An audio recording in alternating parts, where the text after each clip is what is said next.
ყველა ქვეყანამ დატოვა, აი რამდენი საელჩოც იყო უკრაინაში, ყველა ქვეყანამ დატოვა კიევი, საქართველოს გარდა. ამის შემდეგ ეხლა ელჩის გაწვევა უბრალოდ და ჩვენთვის რატო იყო ეს ესეთი მნიშვნელოვანი, რატო? იმიტომ რომ თავგანწირობით.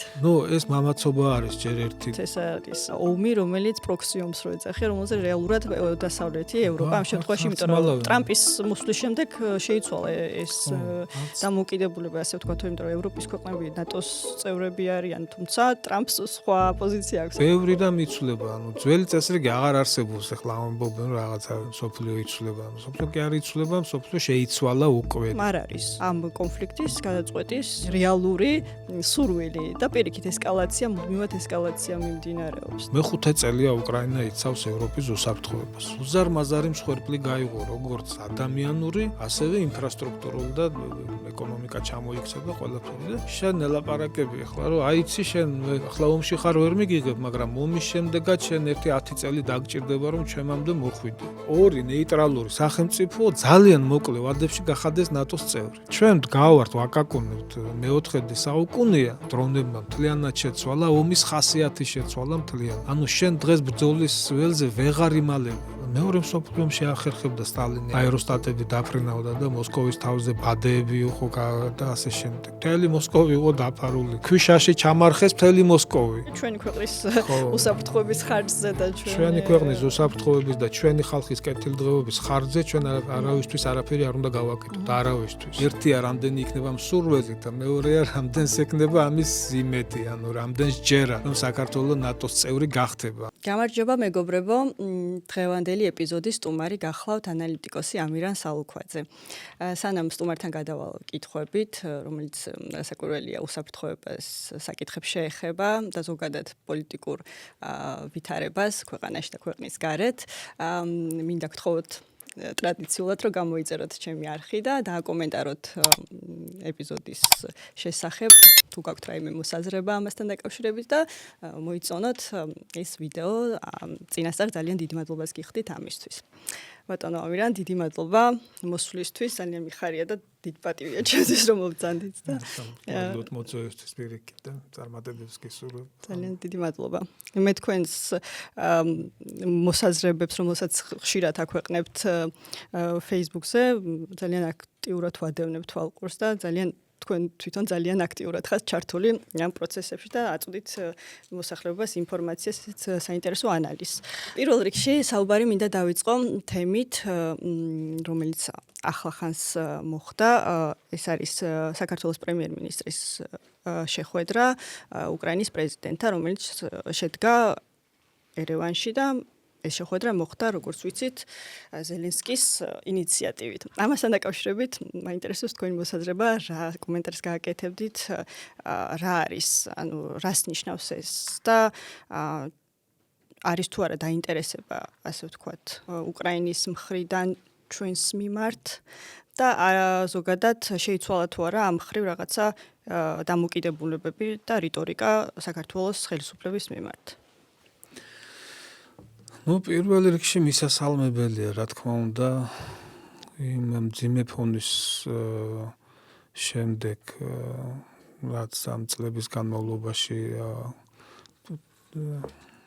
მისდევდა უკრაინა საქართველოს ურთიერთობებს, რუსეთის აგრესიიდან გამომდინარე, ამის შემდეგ დაიწყო ყველაფერი და გართულდა, თუმცა იქ მანამდეც ჩვენ ვიხილეთ ეს არაზნის კონტეინერის სპეცოპერაცია, რაც იყო, ძალიან არასასიამოვნო, რბილად დავარქვა, დიპლომატიურ ტერმინებსაც არ გამოვიყენებ, ძალიან რბილად ვიტყვი. და შემდგომში როგორც განვითარდა, ჩვენ გვახსოვს მთელი რიგი განცხადებები უკრაინელი მაღალჩინოსნების, როგორც პოლიტიკოსების, ასევე ჩინოვნიკების, პრეზიდენტის აპარატიდან და მთელი ეს დაძაბულობები ჯამში დასრულდა ურთიერთობების გაყინვით სრულად. ეს იმ ფონზე, როცა საქართველოს ყველგან სადაც კი მისთვის ეს შესაძლებელი იყო, მხარს უჭერდა უკრაინას და დღესაც უჭერს. ასობით რეზოლუცია შეუერთდა საქართველოს და იცავს იმ სასანქციო პოლიტიკას, რაც არის დაწესებული. ერთადერთი ჩვენ არ უწესებთ რუსეთს სახელმწიფო სანქციებს, იმიტომ რომ ეს არათუ დააზარალებს, დაანგრევს საქართველოს ეკონომიკას, ისედაც ხედავთ რა ხდება მსოფლიო ეკონომიკაში, რა ხდება რყევებია პირდაპირ ნავთობის ბირჟებზე გაძვირდა ორჯერ ომია ჩვენს აქეთ არ ყოფნი და უკრაინა რუსეთის დაპირისპირება დაემატა ჩვენგან სამხრეთით ომი და ასე შემდეგ, ანუ ამ ფონზე რა თქმა უნდა სასურველი იქნებოდა უკრაინა საქართველოს შორის ყოფილიყო ტრადიციული მეგობრული ურთიერთობა და თანამშრომლობა უამრავი მიმართულებით. ჩვენ ვიყავით და ვართ სოლიდარულები და უჭერთ უკრაინას მის ტერიტორიულ მთლიანობას მხარს. რა თქმა უნდა გმოვთ იმ აგრესიას, რაც ჩვენ გამოცდილი გვაქვს უკვე ჩვენს თავზე არაერთხელ და სოლიდარობაც გამოვხატეთ სხვა გზითაც, ხო აქ ჩვენთან არიან უკრაინელი დევნილები, ოჯახებით აღარ მოვყვები მე არავის არაფერს ვაყვედრი ჩვენ გვჩვევია ქართველებს და არა მხოლოდ ჩვენ მივიღეთ ეს ხალხი რამდენიც ჩამოვიდა იმდენი მივიღეთ მეტი რო ჩამოსულიყვნენ ალბათ იმ მეტსაც მივიღებდით გავიჭირვებდით ხო ჩვენ არ ვართ ეკონომიკურად ძლიერი სახელმწიფო რომ ესე მილიონები ვხარჯოთ მარცხნივ მარჯვნივ ხო სხვა მხრივაც სიხო გენერატორების გაგზავნა, ჰუმანიტარული დახმარების თუ სხვა, ხო, ერთადერთი რასაც ჩვენ თავს ვარიდებდით და ვარიდებთ, ეს არის ოფიციალური სამთავრობო მხარდაჭერით რაღაც პროცესებში ჩართვას გვახსოვს თხოვდნენ სახელმწიფოს ხელისუფლების ორგანიზებით თვითმფრინავის გაგზავნას და მოხალისეების, ანუ როცა ამას შენ ორგანიზებ, შენ ხარ მხარე. ახლა რუსეთი დიდი ხანია ემუქრება ევროპას უკრაინის მხარდაჭერისთვის. აი აცხადებენ, რომ ესა და ეს ობიექტები, ქვეყნები არიან რუსეთის კანონიერი სამიზნეები, მაგრამ ნუ ნატოს წევრ ქვეყნებს ყოველ შემთხვევაში ამ ეტაპზე ჯერჯერობით ვერ უბედავენ. ჩვენ ნახეთ ახლა ირანმა როგორი ასიმეტრიული დარტყმები განახორციელა, თუ გვექნება ამ თემაზე საუბარი, ვისაუბრებთ, მაგრამ ირანმა დაარტყა ყველა ქვეყანას და ყველა ქვეყნის ტერიტორიაზე განთავსებულ ამერიკულ ბაზას. რუსეთი ჯერჯერობით უკრაინის იქეთ ვერ ბედავს, ვერ ცდება. მაგრამ ვერ უბედავს, ვიმეორებ დღეს ვერ უბედავს, ხვალ შეიძლება შევიდეს ომში, არ ვიცი. მაგრამ საქართველოსავით პატარა ქვეყანას სიამოვნებით დაარტყამდა რაიმე საბაბი რო ქონოდა. ახლა ბევრი ამ თემაზე სპეკულირებს, რომ აი რუსეთს საბაბი არ ჭირდება. ნუ ჭირდება თუ არ ჭირდება, ყოველ შემთხვევაში ხერხდება ის, რომ მეხუთე წელია ომი მიმდინარეობს და აქტიურ დაპირისპირებაში არ შევდივართ, ხო? არც ეკონომიკურ და არც სამხედრო დაპირისპირებაში. ეს არის, რასაც ჩვენ ვარიდებთ ჩვენს ქვეყანას და ჩვენს ქვეყანას და ჩვენს ხალხს. და სხვა მხრივ, ხო, ვიმეორებ, დაწყებული სოლიდარობიდან დამთავრებული ჰუმანიტარული დახმარება იქნება თუ საერთაშორისო დონეზე არა უბრალოდ კენჭისყრაში მონაწილეობას იღებს და უკრაინის სასარგებლოდ უამრავ რეზოლუციაზეა ხმა მიცემული, არამედ ხშირად ინიციატორები ყოფილან სხვა ქვეყნებთან ერთად, ხო, და ეს არის მაქსიმუმი, რაც შეუძლია საქართველოს. თავარი რაც არის ახლა და ეს პრეზიდენტმა ზელენსკიმაც და მისი მთავრობის წევრებმა, პრემიერ-მინისტრმა, საგარეო საქმეთა მინისტრმა გამოაქვეყნეს სოციალური ქსელების მეშვეობით, არის ის, რომ დიალოგი უნდა გააგრძელდეს ყველა დონეზე. რაზე ისაუბრეს და როგორ ეს დეტალები მოტივი რა იყო? როცა შეხვედრა შედგა უკრაინის ინიციატივით, თუ მოისურვებენ დეტალების გასაჯაროებას, მათ უნდა გაასაჯაროონ. ახლა არაკორექტული იქნება, რომ ეს დეტალები პრემიერმა გამოიტანოს. და მოტივი ახლა კიდევ ერთხელ ვამბობ, აქ მე დეტალებში არ მინდა შესვლა, მიუხედავად ისა, რომ დავუშვათ რა შეიძლება მე ვფიქრობდე. ხო, ჩემთვის თავარია, რომ ეს არ შეჩერდეს და დაიწყოს იმ ძიმე სურათის გამოსწორება, რაც ამ ომიდან გამომდინარე შეიქმნა ორ სახელმწიფოს ურთიერთობებს შორის. ესაა მთავარი. და როცა ამბობენ, რომ ყველა დონეზე, ესე იგი აქ უნდა წავიდეს. ახლა მანამდე იყო აქტიური კონტაქტები საპარლამენტო, ჩვენ გვინახავს შალვა პაპუაშვილის ვიზიტი უკრაინაში, უშუალოდ სპიკერებს შორის იყო რაღაც მჭიდრო კონტაქტები, კავშირები, სხვა კავშირებიც, მაგრამ ეს არის სხვაში წვეთი. უნდა აღდგეს ნორმალური დიპლომატიური ურთიერთობა, ელჩების დანიშვნა და კონტაქტები მთავრობებს შორის. ისინი უნდა შევიდნენ იმ მდგომარეობაში, თუ რა არის საქართველოს სახელმწიფო ინტერესები, რისი შესაძლებლობები აქვს საქართველოს, რაზე არ სურს წასვლა და აქედან გამომდინარე უნდა ააწყონ პოლიტიკა. მე არ მინდა ახლა ამის განხილვა, რა მოტივები შეიძლება გქონდეს პრეზიდენტ ზელენსკის და ზოგადად უკრაინას. და რამდენად როგორ და რანაირად დაიგეგმა ეს, რატომ დაიბადა საერთოდ უკრაინის მხარეს, რატომ დაიბადა ეს იდეა ამ კონტაქტის და ასე შემდეგ. შეგნებულად ამ დეტალებში მე არ შევალ. გამოჩნდება მოკლე ვადებში რა ნაბიჯები იქნება გადადგმული და უკრაინის ქმედებებიდან გამომდინარე, მათი ნაბიჯებიდან გამომდინარე, რა თქმა უნდა, საქართველოსაც ექნება სათანადო პოზიცია, თანმხვედრი პოზიცია. და როგორ თანმხვედრი ნაბიჯები. წარმომიდგენია ასე წესით, ანუ საქართველოს არ გაუწვევია ელჩი. საქართველოს არ შეუწყვეტი არანაირი ურთიერთობა.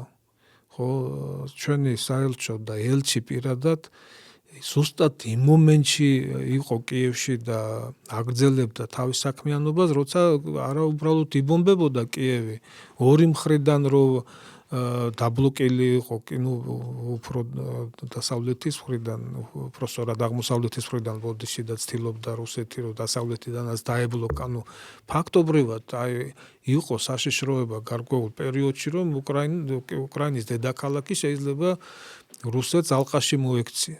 ამის მიუხედავად ჩვენ საელჩოს არ დაუტოვებია კიევი. ყველა ქვეყანამ დატოვა, რამდენი საელჩოც იყო უკრაინაში, ყველა ქვეყანამ დატოვა კიევი, საქართველოს გარდა. ამის შემდეგ ახლა ელჩის გაწვევა უბრალოდ და ჩვენთვის რატო იყო ეს ესეთი მნიშვნელოვანი, რატო? იმიტომ რომ თავგანწირობით. ეს მამაცობა არის ჯერ ერთი და თვითონ საელჩოს მხრიდანაც, ელჩის მხრიდანაც, საგარეო საქმეთა სამინისტროს მხრიდანაც იყო ეს მზადყოფნა ამისი, ხო? რთული ახლა ელჩს უბრძანო, რომ ყველა წავიდა და შენ დარჩი, მაგრამ იყო საელჩოს თანამშრომლების მხრიდან ეს მზაობა, რომ მივხვდი, კი. ხო, თვითონ იმ ქვეყნის მხრიდან რომ ასეთი დამოკიდებულება არის, ჩვენ რატო ვიყავით ასეთი? ახლა გარიყო თავში ასე გამწვავებული, მერე და მერე კიდევ არის ნაბიჯები გადაიდგა, მაგრამ კიევთან ხო რუსეთი მალევე შეიჭრა სადღაც მეორე დღეს უკვე ომის დაწყებიდან უკვე კიევთან იდგნენ. ხო და ახლა საელჩოს იქ ფუნქციონირება მნიშვნელოვანი იყო, თუნდაც იმ მხრივ, რომ იქ ჩვენი მოქალაქეები იყვნენ, ხო, უამრავი ქართველი ცხოვრობს უკრაინაში და კიევში კონკრეტულად. ხო და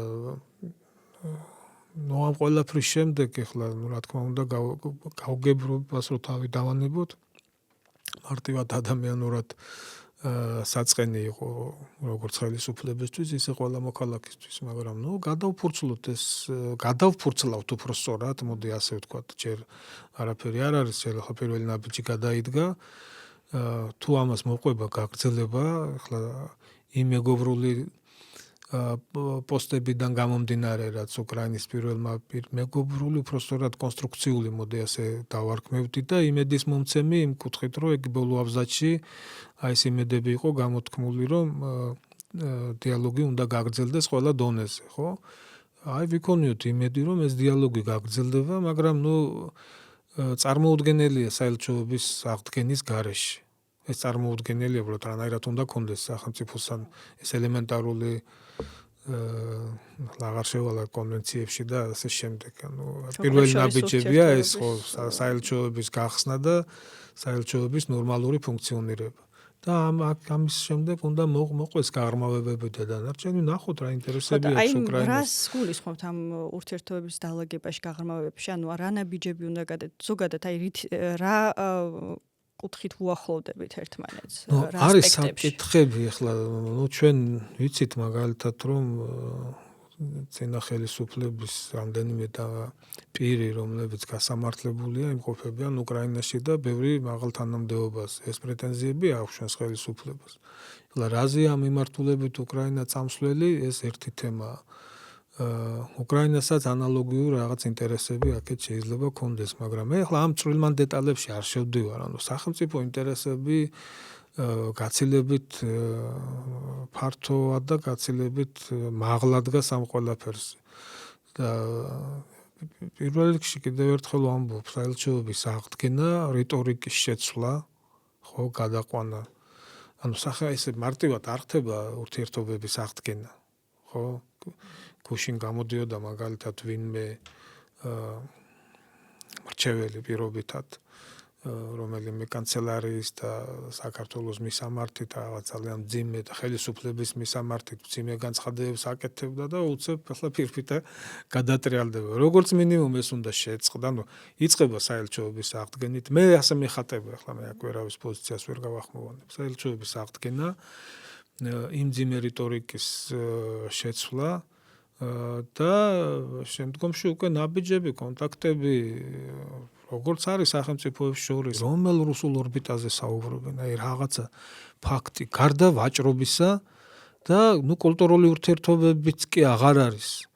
ჩვენ გვახსოვს კარგად ხო აგვისტოს ომის შემდეგ ორ თვეში კულტურის მინისტრს ისეთი წერილი გაუგზავნა, არ ვიცი ახლა აი მეფის რუსეთის დროს რო წერა თქვენ აღმატებულებაო და რაღაც ესეთი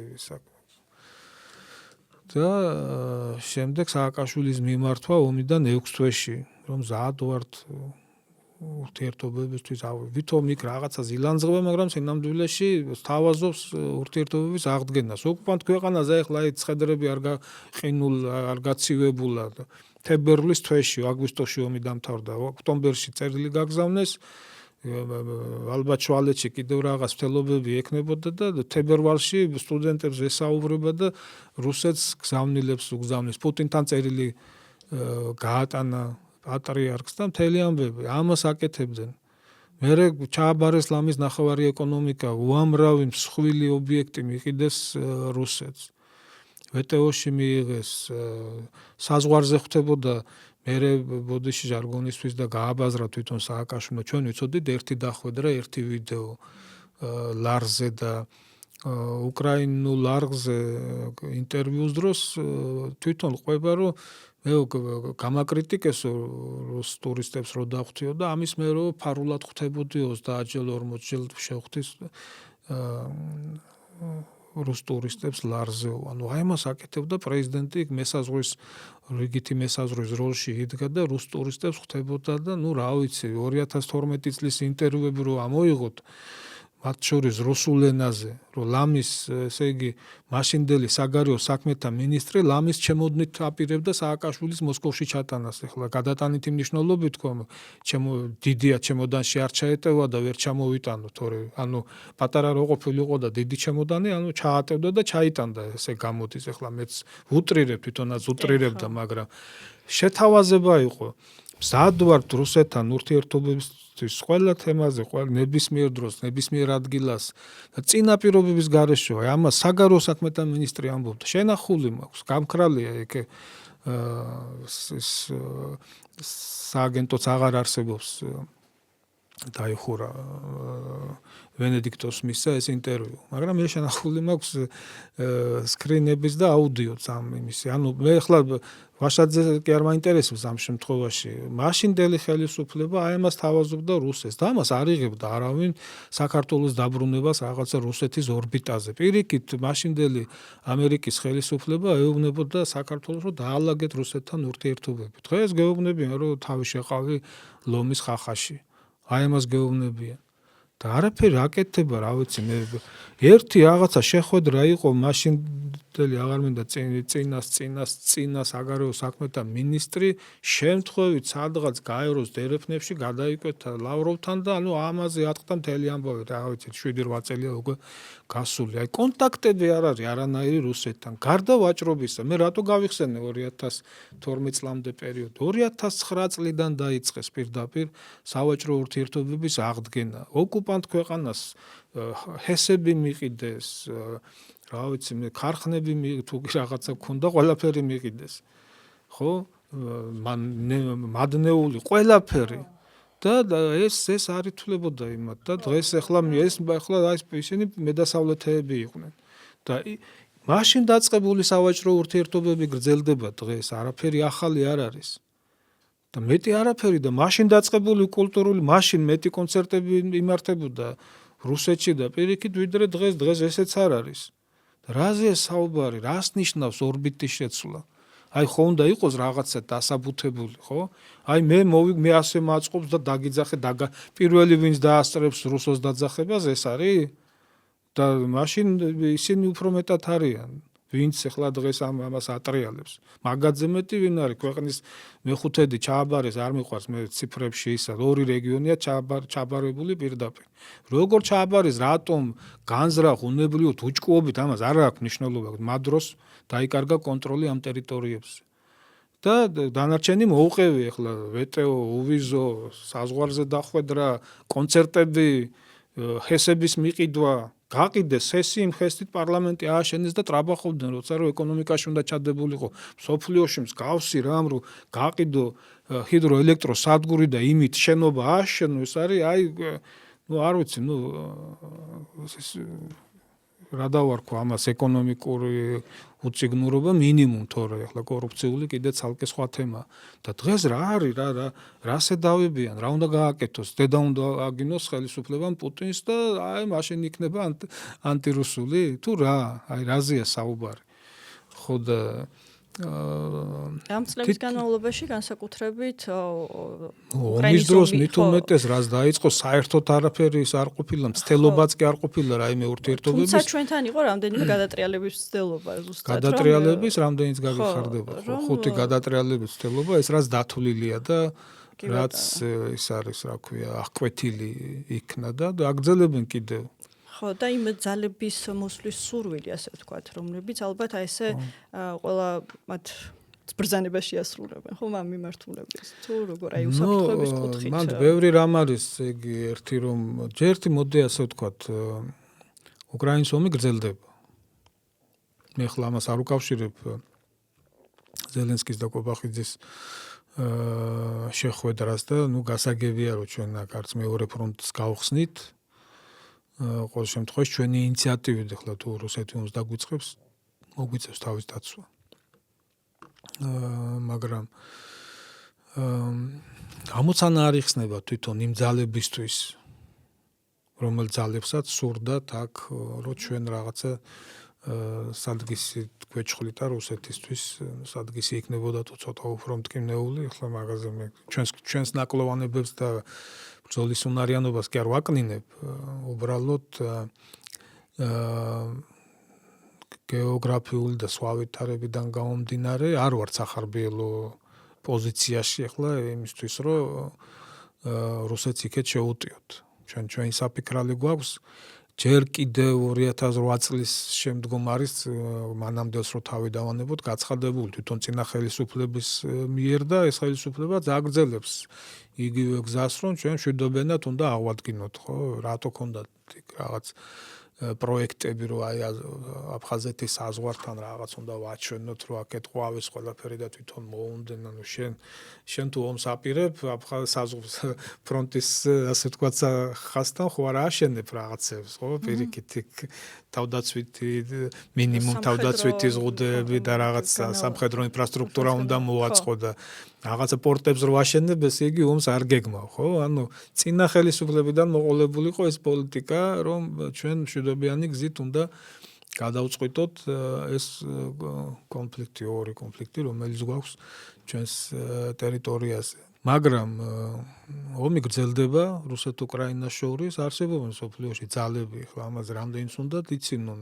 და იღლიცინონ, ვისაც ეს საღლიცინო თემად მიაჩნია, ხო, და არსებობენ ძალები, რომლებსაც არ მოხსნიათ ინტერესები რუსეთთან მიმართებით, როგორც მინიმუმ რუსეთის დასუსტება. დღეს აქცენტები ჩინეთზე გადადის, ამერიკის ეს გასაგებია და რაც ხდება ახლა ჰორმუზის სრუტეში და ზოგადად ირანთან მიმართებით, თავარი სამიზნე ჩინეთია და იქ არის მოლოდინები კიდევ ინდონეზიასთან სხვა სრუტეში გადაინაცვლოს ამ კონფლიქტმა და ეს მსოფლიო ეკონომიკას იმაზე მეტად დაარტყამს, ვიდრე ჰორმუზის სრუტე, გაცილებით მეტად. ჩვენზე აისახება ჰორმუზის სრუტე.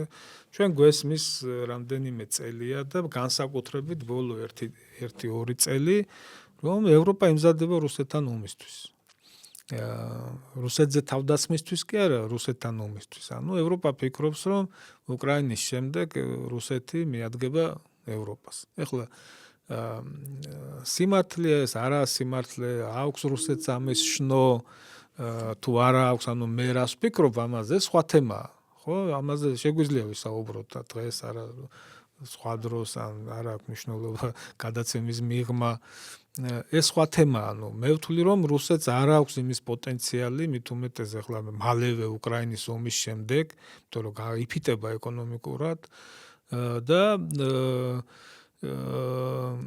თუ არ ხედავთ ახლა იმ კადრებს, რომ ძალით მიათრევენ კომისარიატებში რუსეთის მოქალაქეებს, ყოველ შემთხვევაში დაუყულები ძალიან ბევრი ყავთ და დაჭრილებიც. გამიგეთ და ეს სასაფლაოების ვიდეოები და ფოტოები ნელ-ნელა რუსეთშიც ჩნდება ისე როგორც უკრაინაშია. დიდი ქვეყანაა, უფრო რიცხოვნობით ლამის 3-ჯერ მეტია უკრაინაზე, ტერიტორიულად რა ვიცი, გაცილებით მეტი, ალბათ 1-20-ჯერ.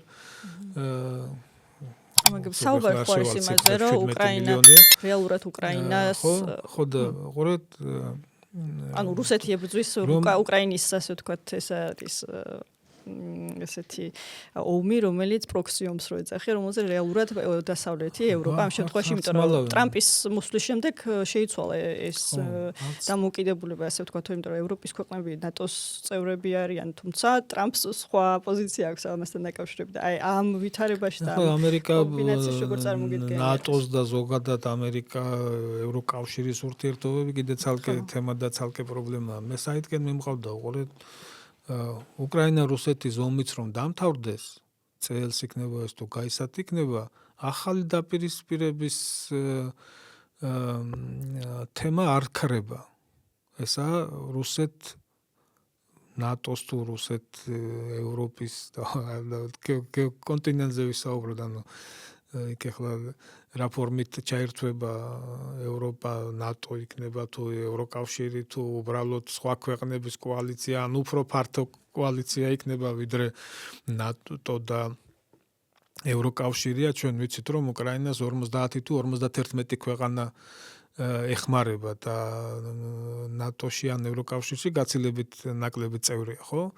ანუ თემა არ ქრება რუსეთთან დაპირისპირების და თუ თემა არ ქრება რუსეთთან დაპირისპირების, ეხლა უკრაინა გავწიოთ გვერდით და უკრაინას რა ინტერესები ქონდა საქართველოსთან. ხო არიან სხვა ძალები, სხვა სუბიექტები, სხვა ქვეყნები, რომლებიც საუბრობენ რუსეთთან შესაძლო დაპირისპირებაზე. იხსნება ამოცანა,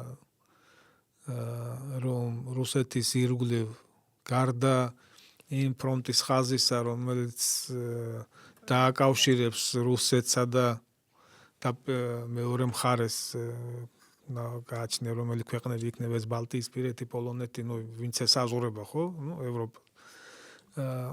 იხსნება ის ამოცანა, რომ აი ამ დაპირისპირების ხაზის გარდა რუსეთს სხვაგანაც კონდეს ცხელი წერტილები, თუ ომში ჩვენ რო ვიყოთ იქეთ ამ ხრიდან, ჩვენც ხო გვექნება იგივე ინტერესი, რომ სხვა მათ შეუტიოს ან სხვაგანაც გაეხსნას რუსეთს და გაიფანტოს ძალები. ანუ ის ამოცანა რაც იყო 2022 წელს, ვისაც არ ჯერა, ახლა არ მაქვს მე მათთან საკამათო. ხო. ხო? საფრთხე რჩება თვითონ ახალი დიდი ომის, ხო, ამას მე ხوار ვიგონებ.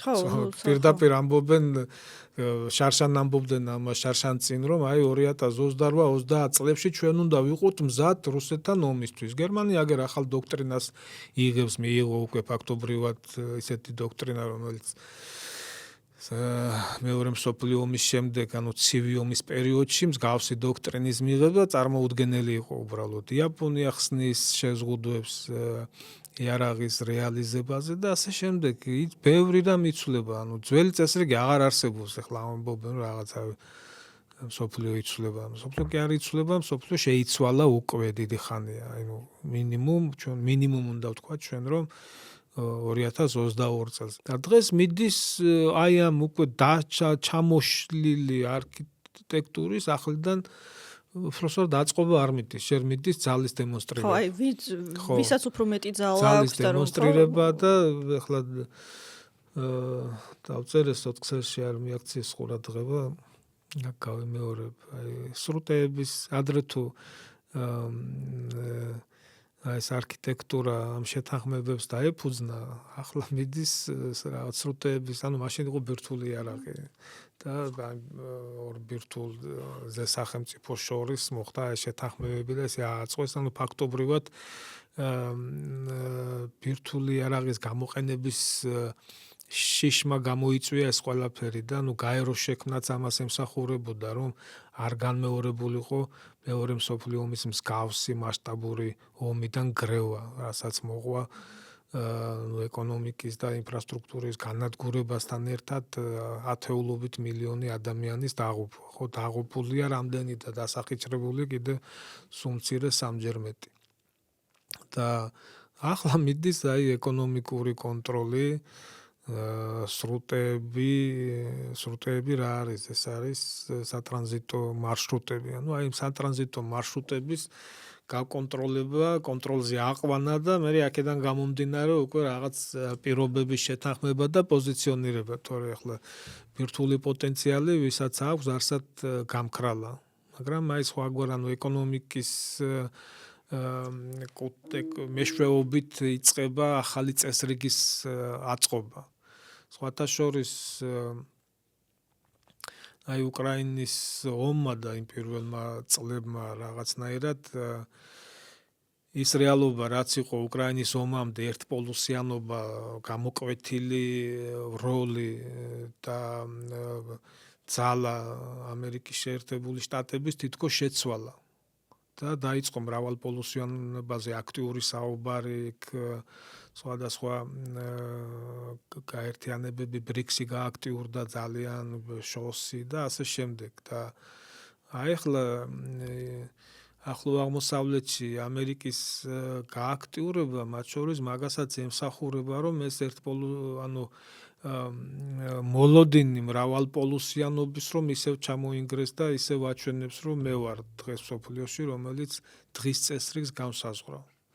აი ეს მიდის უკრაინის ომმა შეიძლება ამიტომაც გადაიწია გვერდზე რომ სხვა ამოცანები აბსოლუტურად როგორც ამერიკის წინაშე და კერძოდ უпростоრად როგორც ტრამპის და მისი ადმინისტრაციის და მის უკანმყოფი ძალების, ანუ წრეების უпростоრად მოდი ასე დავარქვათ წინაშე, ასევე ზოგადად ამერიკის წინაშე. ჩვენ ხო ათეული წლების განმავლობაში ვხედავთ რაღაც გარკვეულ სტაბილურობას იმ მხრივ, რომ ამერიკაში იცვლებიან ადმინისტრაციები, პარტიები ცვლიან ერთმანეთს, ორი პარტია უпростоრად მრავლობითში. არასწორად გამოვთქვი, ანუ ეს ორი პარტია ერთმანეთს ცვლის, მაგრამ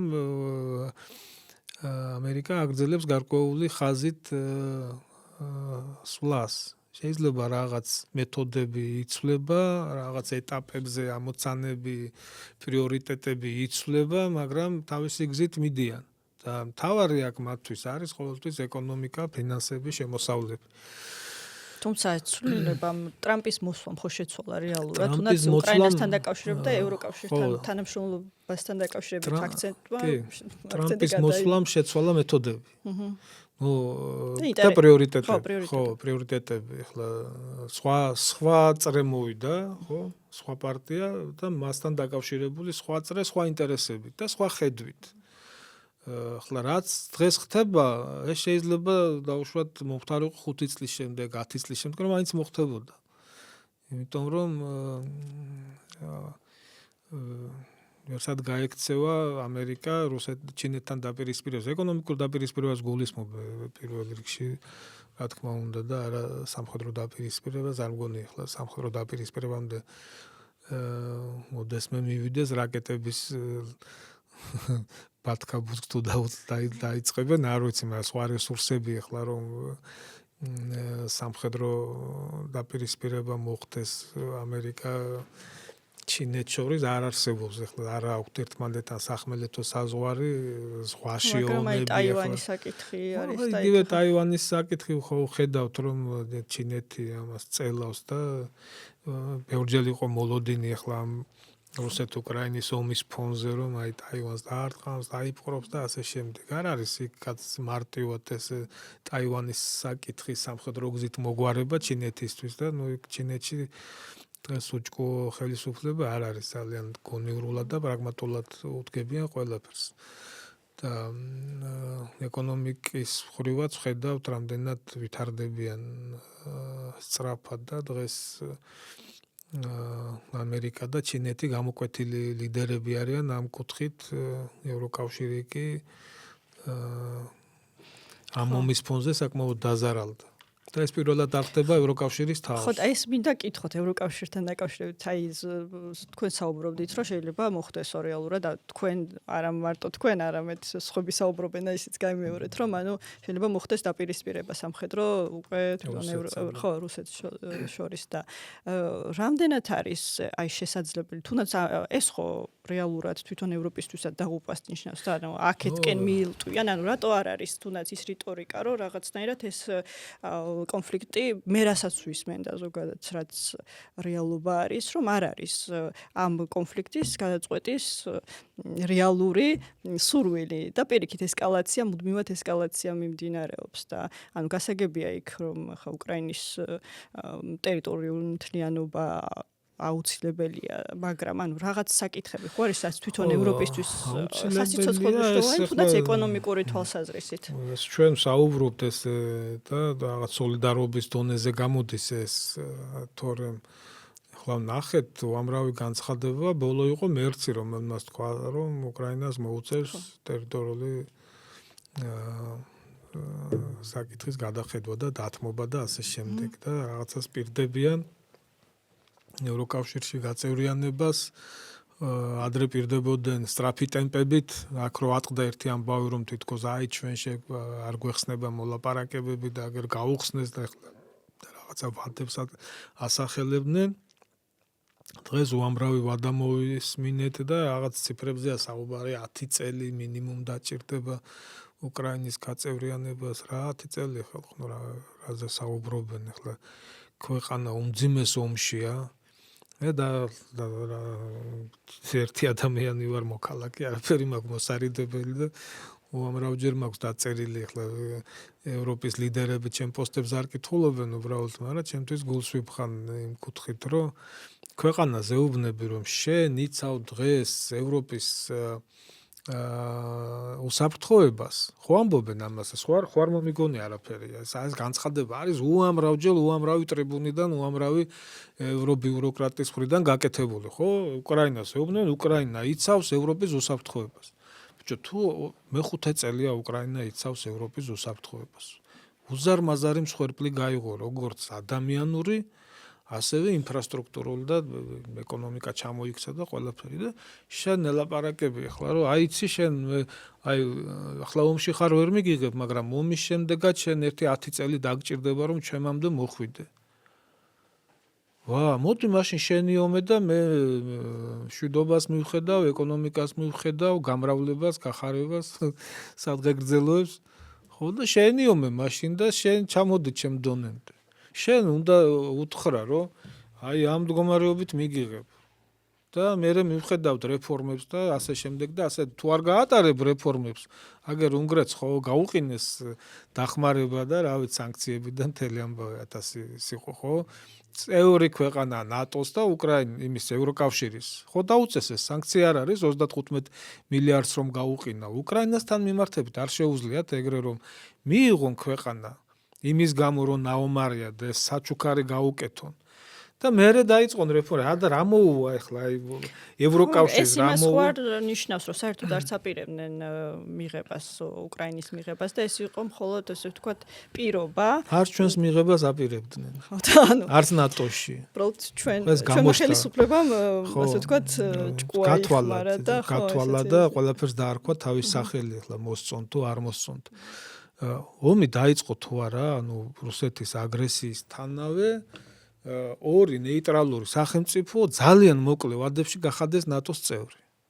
ჩვენ გავართ ვაკაკუნებთ მე-4 საუკუნეა.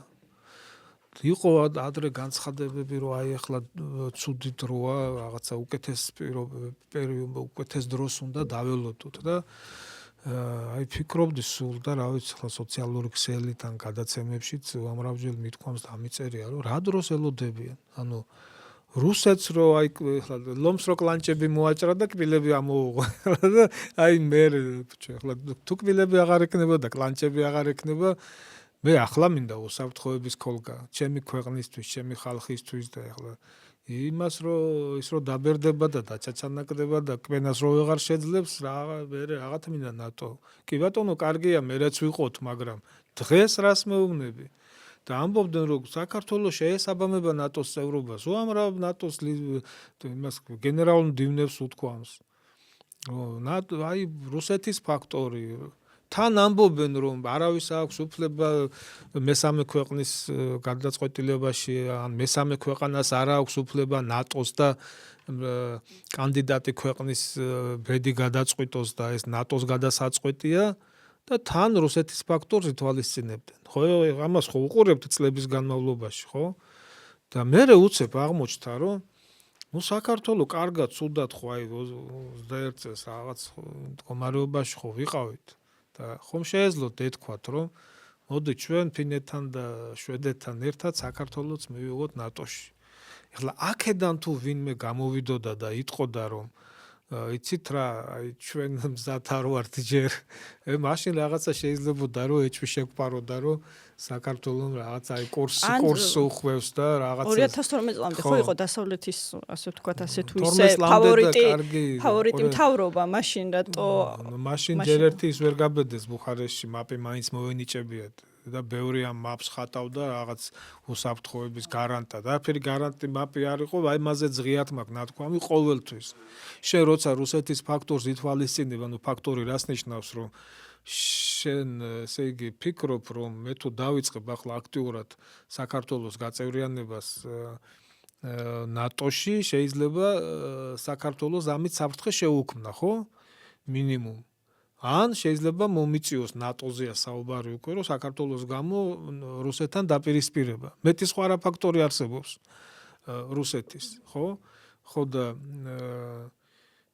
მაპი რას ნიშნავს? მაპი ნიშნავს იმას, რომ შენ აცხადებ, რომ საქართველოს 100%-ით გახდება, ან რომელიმე ქვეყანა, ვისაც ანიჭებენ ნატოს წევრი, უბრალოდ ვადა არ ცხადდება.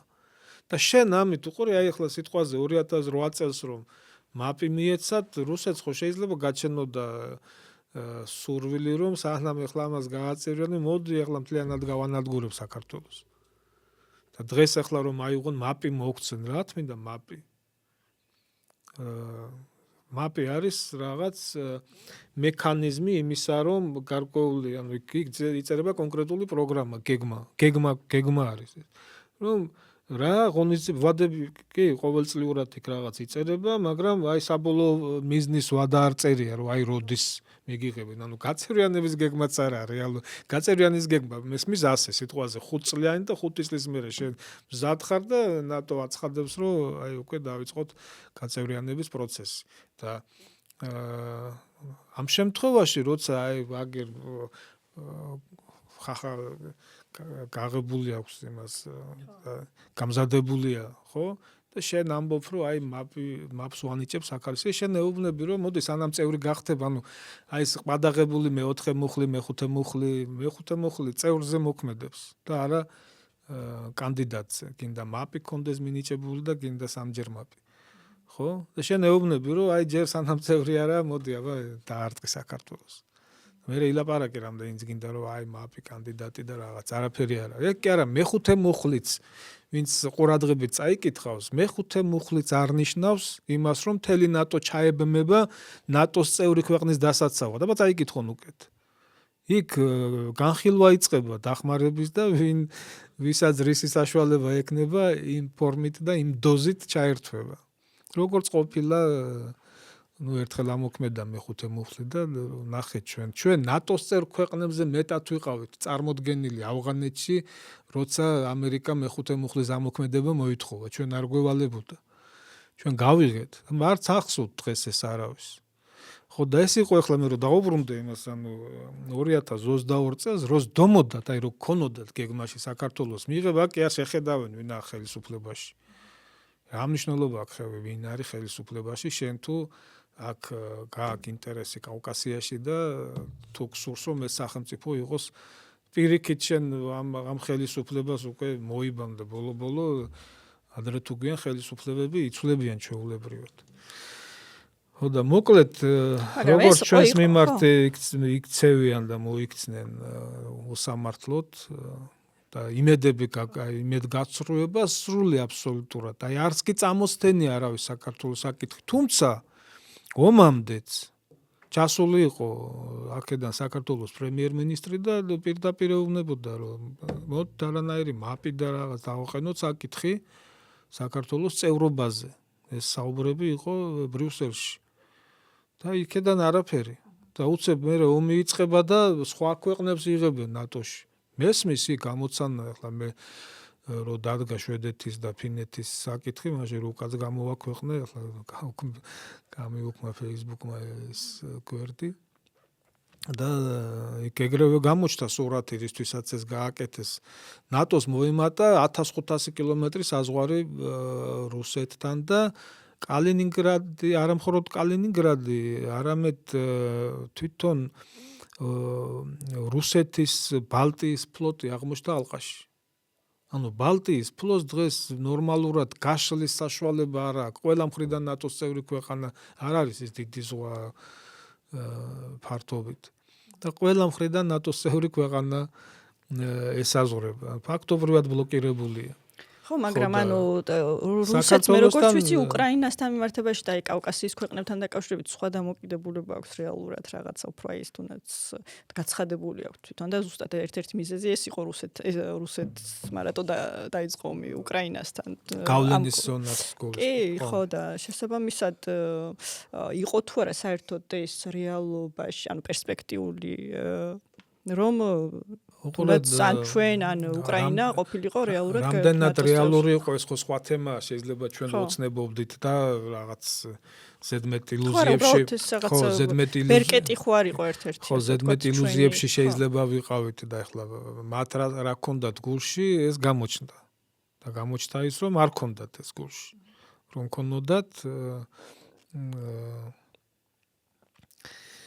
ბოლო 2012 წლიდან სადღაც არ ვიცი 21 წლამდე, 20-მდე სანამ იქ რაღაცები დაიწყო ამ კანდიდატობის და იმის გამო 21-ი ძალიან კარგად იცოდნენ ახლა ჩვენ მე ახლაც ვამბობ იმას რომ მეკითხებოდნენ და სულ მაბრალებდნენ ახლა იმას რომ ვერ გავთვალე რუსეთის ფართო მასშტაბიანი ომი ახლა ერთი რატო უნდა გამეთვალა მე არ ვთვლი თავზე ახლა არც ბზეჟინსკი ვარ და არც ის მე უყურებდი რეალობიდან გამომდინარე რისი რესურსები აქვს რუსეთს და საუბრობდი მოლოდინებზე, რომ გაამწვავებდა დონბასში.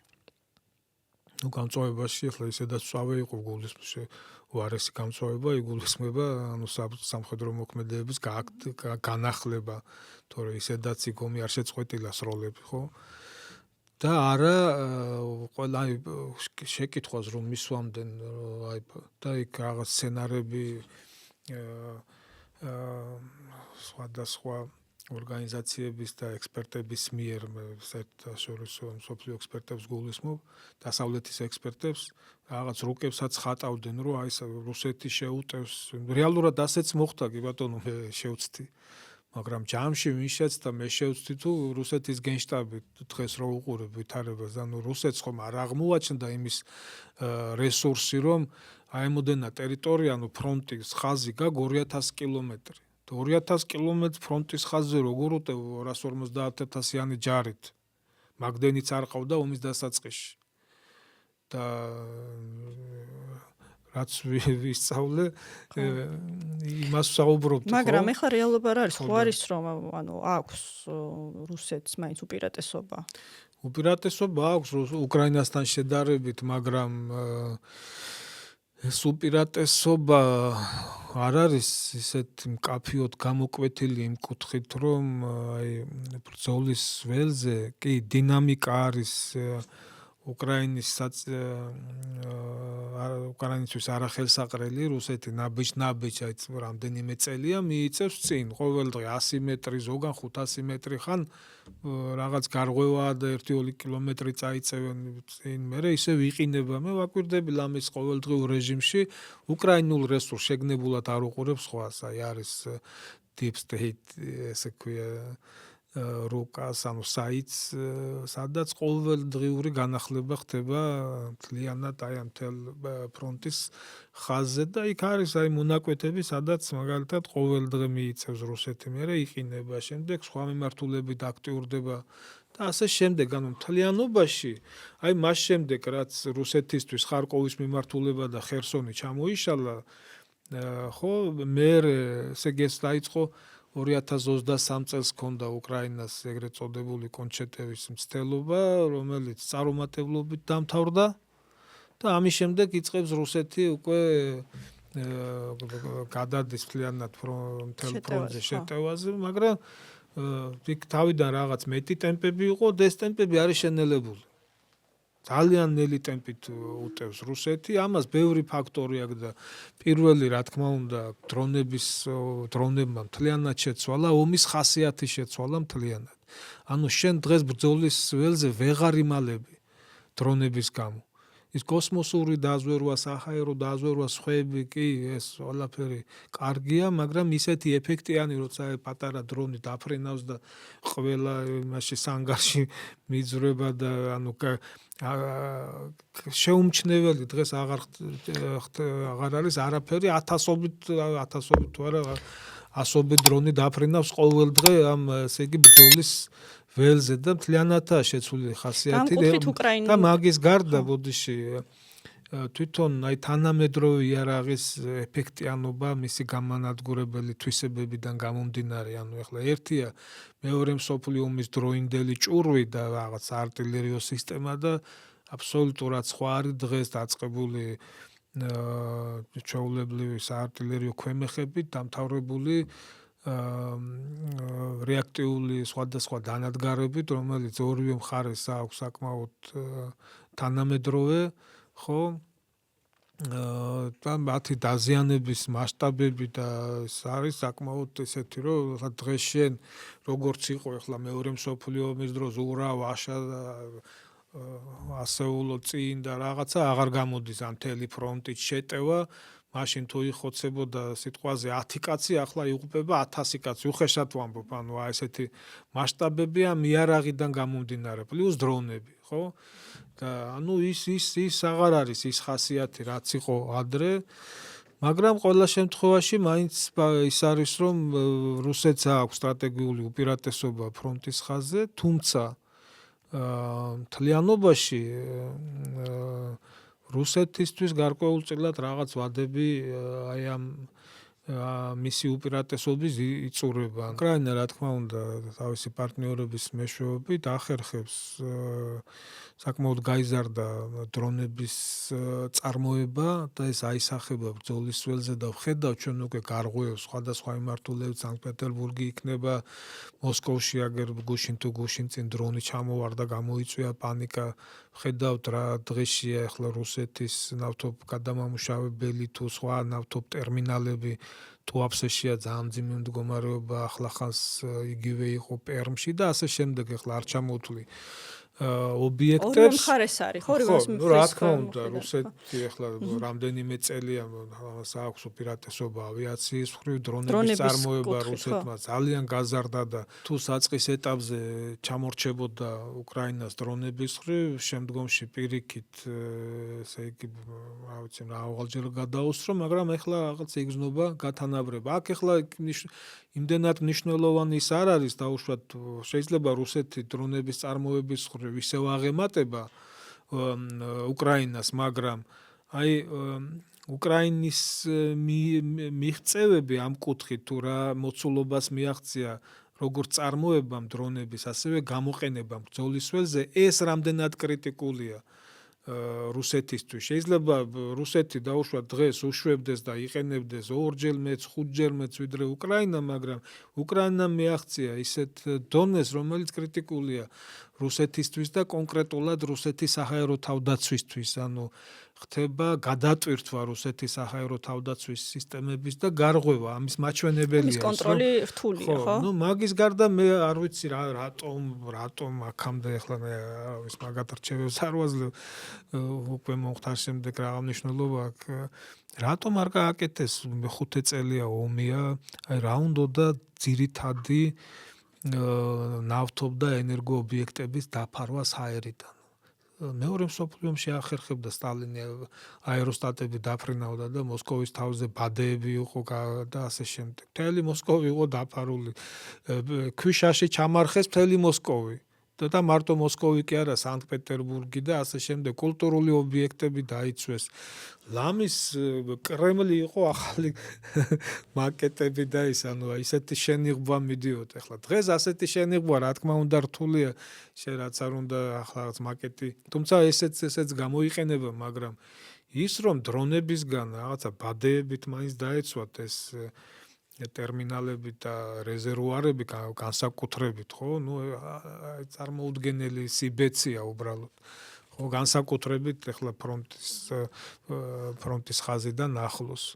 და მეორე რაც არის პრობლემური რუსეთისთვის, ეს არის ეკონომიკა. ახლა მე-5 წელი რუსეთისთვის ომი მარტივი არ არის და ეს ეკონომიკური სანქციები თავისთავად, მაგრამ ეკონომიკურ მახასიათებლებზე ეს ემჩნევა უკვე და წელს უკვე პრობლემური ბიუჯეტი ექნება წინა წლებთან შედარებით, მაგრამ ომმა ხო ეხლა ხელი შეუწყო, უყურეთ, აი სილვანოვმა თქვა რუსეთის ფინანსთა მინისტრია, რომ რაც ორ თვეში დააკლდა რუსეთის ბიუჯეტს, აი ამ ომის შედეგად გამოწვეული ნავთობის ფასის ზრდის გამო იმდენივე მოემატა 200 მილიარდია საუბარი და ახლა უყურეთ 200 მილიარდი რუბლია კი ბატონო დოლარებში გადაიყვანს სხვა თანხა, მაგრამ რამდენია რუსეთის ბიუჯეტი ტრილიონებში.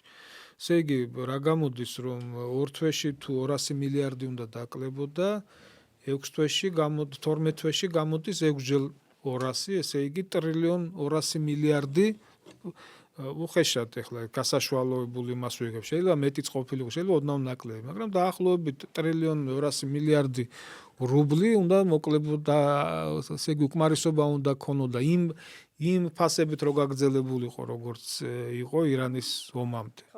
ხო? და ახლა გამოდის რომ თუ ეს კიდევ გაგრძელდება და ნავთობის ფასი თუ ისე ვიცურავებს სადღაც 90-დან 120 დოლარის ფარგლებში, რუსეთისთვის ეს არათუ კომფორტულია, აი მისწრებაა პირდაპირ აი ამ მძიმე ეკონომიკური ვითარების გამო. ახლა გაისად და შემდგომში რა იქნება ეს ბევრ ამეზეა დამოკიდებული, როგორ განვითარდება, მაგრამ წელს წესით რუსეთს ეკონომიკური პრობლემები უნდა შექმნოდა, მაგრამ ნავთობმა მიუსწრო. ახლა რაც შეეხება დასავლეთზე საუბრობდით და ორი სიტყვით გეტყვით, ანუ მიდის მილიტარიზაცია სრულად მარტო განცხადებების დონეზე არ არის, ბიუჯეტების ზრდა, სამხედრო ბიუჯეტების ესდება დაფინანსება და შეკვეთები სხვადასხვა მსხვილ სამხედრო წარმოებებს და სამოქალაქო მსხვილი გიგანტები გადადიან სამხედრო რელსებზე, აი კონკრეტულად Volkswagen-ზეა საუბარი,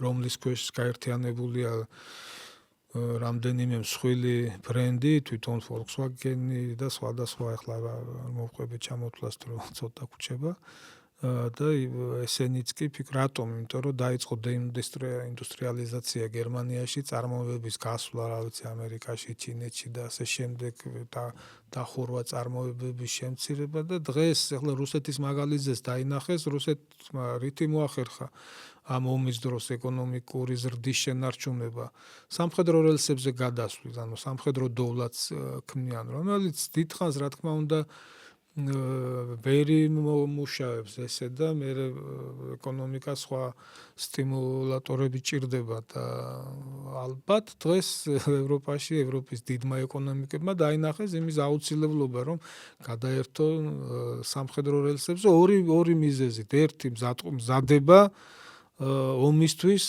რომელიც შეიძლება არ იყოს, მაგრამ დღეს ეს პოლიტიკა და ეს რიტორიკა და მეორე ეკონომიკის შესანარჩუნებლად და სამუშაო ადგილების შესანარჩუნებლად. ესაგები. ამ ვითარებაში საქართველოს ადგილი უსაფრთხოების კუთხით როგორ წარმოგიდგენიათ, არა მარტო რუსეთ-უკრაინის საკითხის გათვალისწინებით, ასევე რასაკვირველია, რაც ხდება ირანში და ახლო აღმოსავლეთში. ჩვენ ახლა იმ ურთიერთობებიდან გამომდინარე, რაც აგვეწყო ევროპასთან, ჩვენს ადგილზე საუბარი ცოტა რთულია, ჩვენ ადგილს არ ვიცვლით, არც ამოცანებს ვიცვლით, რაც გვაქვს, რომ ჩვენ შევინარჩუნოთ უნდა მშვიდობა, ეკონომიკის განვითარება, ისევ წელს ორნიშნასთან ახლოს მიახლოებულია, იყო 10.3 თუ 7.1, 9.3 ეკონომიკურის და აი ამ ტემპის შენარჩუნება, თუმცა შეიძლება ეს ხან პერსპექტივაში ვერ მოხერხდეს, თუ ეს ომი გაგრძელდა დიდხანს ირანში და ნავთობის ფასების დიდან გამომდინარე თუ ეს სუდად დაისახა ზოგადად სოფლიო ეკონომიკაზე, ჩვენი პატარა ეკონომიკიდან და ჩვენი კავშირებიდან გამომდინარე, ხო, ჩვენი სავაჭრო პარტნიორებიდან გამომდინარე, თუ ჩვენ სავაჭრო პარტნიორებს, მსხვილ პარტნიორებს პრობლემები შეექმნება, ჩვენზეც აისახება ეს და ამისთვის მზად უნდა ვიყოთ. ხო, ეხლა შეიძლება ხელისუფლებისთვის არაპოპულარულია ამის საუბარი, მაგრამ ჩვენ ხო ვხედავთ იმას, რომ ეხლა ნავთობი ღირდა უხეშად $60 მეტი და დღეს არის $113 იყო ბოლოს კონი გუშინ ნახე ფასები ბირჟაზე, ანუ $100 მეტია და ჩვენთან აისახა ხო ეს უკვე საცალო ბაზარზე. დასავლეთი როგორ ხედავს საქართველოს როლს და მათ რა აქვთ მიზნებში, ჩვენ ვისაუბრეთ ამაზე და აქ უნდა იყოს მკაფიო მათი მხრიდან. იმიტომ რომ ხშირად ის საუბრები და ის ურთიერთობები უბრალოდ აცდა, მოდი ცდებოდა კი არა, ჩვენ დავინახეთ პირდაპირ რომ იყო აცთენილი მათ რეალურ მიზნებთან, ჩვენთან მიმართებით, თურმე რისთვის ვჭირდებოდით. ვისაც არ ჯერა, შეეკითხონ იმ ხალხს, ვინც იქ მუშტებს აბრახუნებდნენ, რომ თქვენ ეხლა უნდა დაიწყოთ, თქვენ მოგეცით ის რა ქვია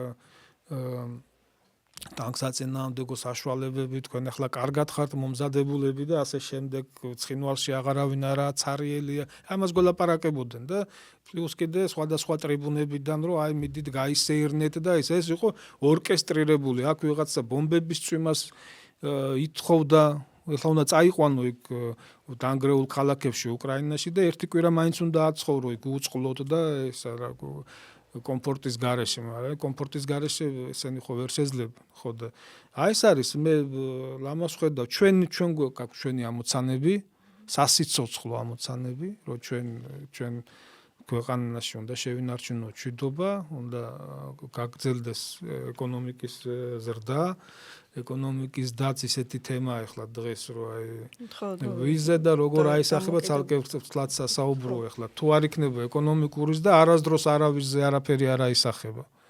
გამიგეთ და რომ დავეწიოთ დაუშვათ ევროპის საშუალო ცხოვრების დონეს, ამას ჭირდება წლები 10-15 წელი, ტემპი უნდა იყოს შენარჩუნებული. იქ ღმერთმა ხელი მოუმართოთ და კიდევ უფრო წინ წავიდნენ, მაგრამ ჩვენ ვსაუბრობთ იმაზე, რომ მინიმუმ ამ დონეს უნდა მივაღწიოთ. აქ ომებით და ქაოსით და არეულობებით მაგას ვერ მივაღწევთ. აი ეს არის. ამიტომ ჩვენ გვაქვს ქვეყანაზე უნდა ვიფიქროთ. ჩვენ გვაქვს რა თქმა უნდა, ყველა ქვეყანა ამაზე ფიქრობს დღეს ახლა ევროპის ნებისმიერი კი იმათ უბრალოდ ევროკავშირი რა თქმა უნდა პირველ რიგში ეკონომიკური გაერთიანება და მათ თავისი ამოცანები აქვთ ეკონომიკური კავშირები ძალიან აისახება ანუ ნებისმიერი ქვეყნის პრობლემა ტრანსფორმაცია ხდება ხო მაგრამ მათ თავისი ამოცანები აქვს ზოგადად მაგრამ აინც ყველა ქვეყანა იქაც თავისი ინტერესებიდან გამომდინარე მოქმედებს და იქ ყველა ქვეყანა თავის ეკონომიკას თვითონ მართავს, თავისი ხალხი ყველა ქვეყნის მათი საპატრონოა არავინ იქ კი არის რაღაც ფონდები შედარებით ჩამორჩენილი ეკონომიკურად ჩამორჩენილი ქვეყნებისთვის და დონორი ქვეყნებიც ვიცით ვინ არიან, მაგრამ იმ დონორ ქვეყნებსაც პრობლემები აქვს, მაგრამ ხვალ მათი მიზნები რა იქნება და როგორ ეს მათი მიზნებია, ჩვენი მიზნები მე თქვი მკაფიო ჩვენ ეს უნდა შევინარჩუნოთ და თუ ეს თანხვედრაში იქნება ძალიან კარგი. თუ 21-მანაც არც მაგის თქმის მერიდება, ანუ ჩვენი ეგრეთ წოდებული, ну დღეს ახლა პარტნიორებს ვერ დაარქმევ კაია კალასთან მის განცხადებებს და კოლექტურ კრებსით კაია კალასებს. ამიტომ ამბობ თუ ჩვენი ინტერესები და ჩვენი ეგრეთ წოდებული პარტნიორების ინტერესები თანხვედრაში მოვა ძალიან კარგი. ну თუ არა და დაველოდებით იმ პერიოდს როდის მოვა ახლა იქაც არ იქნება ეს პირველი ჩვენი ქვეყნის უსაფრთხოების ხარჯზე და ჩვენი ქვეყნის უსაფრთხოების და ჩვენი ხალხის კეთილდღეობის ხარჯზე ჩვენ არავისთვის არაფერი არ უნდა გავაკეთოთ არავისთვის. ამიგეთ ესა მთავარი და უნდა მოხდეს თანხვედრა ამ ინტერესების. ერთი შეკითხვა მაქვს კიდევ, აი ჩვენ ნატოზე ვსაუბრობდით და აი ბოლოს აი რაც ვისაუბრეთ, რასაც ვხედავთ ზოგადად როგორც უკრაინაში, ასევე ზოგადად სოფლიოში და ჩვენთან მიმართებაში. რამდენად ხედავთ ახლა ჩვენს პერსპექტივას, საქართველოს პერსპექტივას, ზოგადად არის თუ არა საჭიროება იმისა, რომ სამხედრო ნეიტრალიტეტის მოდელი იყოს საქართველოს და აღარ ვიძახოთ მოკლედ ნატოში გაწევრიანების. ნეიტრალიტეტი როგორც ასეთი რომ სახელმწიფომ გამოაცხადოს, ეს არაფერს არ ნიშნავს. აბსოლუტურად. ნეიტრალიტეტზე თან ხდება ამ ქვეყანასთან დაკავშირებული, ამ რეგიონთან დაკავშირებული ძირითადი აქტორები. ანუ უნდა შეთანხმდეს ჩვენი სამეზობლო და ძირითადი მოთამაშეები დაუშვათ ამერიკა, ევროკავშირი, სამეზობლოში რუსეთი შედის, დაუშვათ ჩინეთი, არ ვიცი ახლა ვინ შეთანხმდება. რომ საქართველოს არის ნეიტრალური სახელმწიფო, არც იქეთ, არც იმის მხარეს არის, არც ამე როგორც შვეიცარიაზე რაღაც მოდელი მუშაობთ. აი ესე თანხმდებიან რაღაცა სივრცის, რაღაც სივრცის ან რომელიმე ქვეყნის ნეიტრალობაზე თანხმდებიან მოთამაშეები. შენ რამდენიც გინდა გამოაცხადე ვინმე შენ დაპყრობა თუ უნდა სულ არ აინტერესებს ნეიტრალური ხარ თუ იმას რაღაც მიზნები გააჩნია. ამიტომ ეს ახლა პოლიტიკაში როგორ აწარმოებ დაბალანსებულად, გონივრულად, ეს ბალანსის სიტყვა სამაგასაც იყენებენ ხოლმე ის, ანუ დედის გინება უფრო მაგარი გამოდის. ხო, პრაგმატულ პოლიტიკას ეხლა რასაც ვაწარმოებთ, ხო, რეალურად. ხო, პრაგმატულ მაგასაც აქილიკებენ, ანუ ეს მუშტების ქნევა და ეს თურმე მაგარია და ეს ლილიპუტინის ძახილი, რომელსაც მე ამბობს, რომ აი ყველამ გაიგონა და თურმე არ უთქვამს. ახლა ნუ ესეც ხო ის არის აბსურდია, მაგრამ დავანებოთ თავი. ნუ კარგი და პირობითად რიტორიკა ხო ქონდა მძიმე ანუ ქვეყნის გაცხადებული პოზიცია სხვა არის და რეალურად ანუ პოზიცია რომ შენ აცხადებ რომ ნეიტრალური ვარ, თვითონ ეს პოზიცია ცალკე გაცხადებული არაფერს ნიშნავს. თუ არ შეთანხმდნენ ძირითადი მოთამაშეები. აი მაგალითად როცა უკრაინამ ბირთვული იარაღი გადასცა, ქობინები და რაღაცები გადასცა რუსეთს. აი მაშინ დაასხდნენ და შეთანხმდნენ რომ უკრაინას პრობლემები არ უნდა შექმნოდა, მაგრამ შეექმნა. და სხვათა შორის ისა რა ქვია ნეიტრალური სტატუსი ჰქონდა უკრაინას კონსტიტუციით, თუ სწორად მახსოვს ახლა არ მინდა ამერიოს ომის დასაწყისში და მერე შეიცვალა. აბა კარგად ნახონ, ახლა მე გადავამოწმებ, შეიძლება შევცდი და ბოდის მოვუხდი, მაგრამ შემდეგ თქვენს მსმენელს სოციალური ქსელის მეშვეობით. მაგრამ რაღაც ასე მახსოვს, რომ ნეიტრალური სტატუსი ჰქონდა. ამიტომ ეს ერთი თემა. მეორე მხარეა თვითონ ნატოს თუ აქვს გაფართოების სურვილი და დღეს მე რაღაც ასეთ სურვილს ვერ ვამჩნევ, არა თუ საქართველოსთან მიმართებით კონკრეტულად, ზოგადად. ანუ აქ დღეს საუბარი იმაზე გვაქვს, რომ ამერიკა დარჩება თუ არა ნატოში. ახლა ტრამპს უკავშირებენ. ტრამპი არ არის მარტო, მე კიდევ ერთხელ ვამბობ, არის რაღაც წრე, არ მინდა ახლა ამას დავარქვა, ფინანსური წრები და რაღაც წრე არის ტრამპის ირგვლივ, რომელთა მეშვეობითაც და დახმარებითაც ის მოვიდა პრეზიდენტად, ხო? ცალკე ხო არ შეუძლია არავის რა ადგეს და პრეზიდენტობა მინდა და მოვიდა, გაიმარჯვა. ეგრე არ ხდება ამერიკაში. ხო?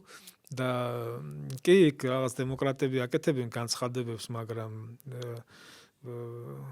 სხვა მხრივ ახლა რაღაც სერიოზულ აჟიოტაჟს ამერიკაში ვერ ვხედავ, რომ აი შენ ნატოს ასე რატო ექცევი და რაღაც აქციები და მთელი ამბავი. ხო და ნუ პრობლემებია ნატოში. რეალურად ახლა ამ კაცმა დახმარება ითხოვა. ხომ არ იტყოდა ამ ხელა ესე იგი ამერიკას პირველობაზე აქვს და ერთპოლუსიანობაზე აქვს პრეტენზია და ახლა ირანთან მიმართებით დახმარება მინდა ხო არ იტყოდა ნატო ხარ და რაღაცა უნდა ელაპარაკოთ რომ მოდი რაღაც სიმბოლურად რაღაცა გავაკეთოთ, მაგრამ არა ყველა თავის ქვეყანას გაუფრთხილდა და თავის უსაფრთხოებას, თავის ხალხის უსაფრთხოებაზე ფიქრა, რომ რაღაც ტერაქტები არ ყოფილიყო და ირანის რაკეტები არ გაფრენილიყო ევროპის მიმართულებით. ხო და პრიორიტეტულ ინტერესებს ალბათ, ხო? დღეს ეს ვითარება არის ახლა, რომ საკმაოდ მწვავედ ესაუბრო, მე არ მჭირდებოდა ეს დახმარებაო, მაგრამ თქვენ არ დამეხმარეთო და ჩვენ ამას დავიმახსოვრებთ. და ხვალ რა იქნება?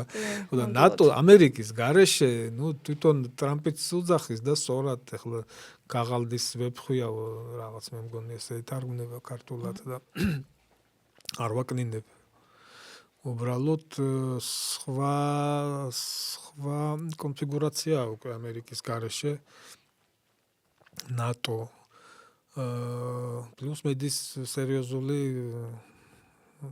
გადალაგებაც არ ქვია ამას. გადალაგება ნიშნავს რაღაცას აქედან იქეთ რომ გადაალაგებ და აქ ჩვენ საუბარი გვაქვს ახლიდან აწყობაზე. მსოფლიო წესრიგის უსაფრთხოების არქიტექტურა კიდე სხვა რამეა. წესრიგი ყალიბდება და ამის მერე შეიძლება რაღაცაზე ვისაუბროთ უსაფრთხოების რაღაც მოდელებს. აი ამის მოთელვა მიდის და ჩვენ აქ როგორც მინიმუმ ჩვენი ადგილი უნდა შევინარჩუნოთ და ჩვენი ინტერესები უნდა დავიცვათ. და დანარჩენი გამოჩნდება ახლა ნატო თუ ჩვენ უყურებ თავარი რა არის ახლა აქ იმაზე კი არა საუბარი რომ კონსტიტუციაში რა გვიწერია მარტო. მე არ ჩავწერდი მაგას, მაგრამ იქ იყო რაღაც სხვა პრობლემები და მოხდა და ჩაიწერა. სახელმწიფოს კურსი ხო არ შეუცვლია. არც ოფიციალურად თავშიც ვილაპარაკეთ, არც ოფიციალურად, არც მინიშნებებით და არც ქმედებებით. ამიტომ ჩვენ მზად ვართ თუ ნატო იქნება ნატო თუ ჯერ ერთი შენარჩუნდება და მე ნატოს თუ არ შეეცვლება პრიორიტეტები და მთელი ამ ხნის თანამშრომლობა მე-4 საუკუნოვანი და მეტი თუ არ ჩაიყრება წყალში მათი მხრიდან. ჩვენ არ ვყრით ამას წყალში და საქართველოს მზად არის ამისათვის. მზად არის, ოღონდ ნატო თუ იქნება მზად. მედია ხო ჩვენი ქვეყანა იმოქმედებს ისე როგორც ჩვენი ქვეყნის ხელისუფლება როგორც ჩვენი ქვეყნისთვის მე რასაც საუბრობ, ეხლა სოციალურ ქსელს თუ გადავხედავთ, ეს პოპულარული განცხადება არ არის სხვათა შორის უკვე ნახოთ კომენტარები სხვადასხვა პოსტებზე და ინფორმაციებზე, ნიუსებზე, როგორც ვეძახით, ნატოსი არავის აღარ ჯერა. ეხლა დღეს რომ ჩვენ გამოკითხვა ჩავატაროთ, ერთია რამდენი იქნება მსურველი და მეორეა რამდენს ექნება ამის იმედი, ანუ რამდენს ჯერა, რომ საქართველოს ნატოს წევრი გახდება. ანუ მე ვსაუბრობ, რომ ჩვენ ამისთვის მზად ვართ, ეს იმას არ ნიშნავს, რომ მე ამის ჯერა, რომ ეს მოხდება, იმიტომ რომ ეს რომ ზდომოდათ, ამას იზამდნენ 2022 წელს. კი ბატონო, ძალიან დიდი მადლობა, ძალიან საინტერესო საუბრისთვის, ძალიან კარგად განვიხილეთ ეს საკითხი და კიდევ ბევრი დარჩა, მაგრამ შემდეგისთვის, ხო. და მოკლედ რასაკურველია პირველ რიგში ქვეყანას უსურვებ ჩვენს ქვეყანას მშვიდობას, როგორც არის ახლა და ასევე მსოფლიოს. დიდი მადლობა და დიდი მადლობა თქვენ. უერთების სურვილებს.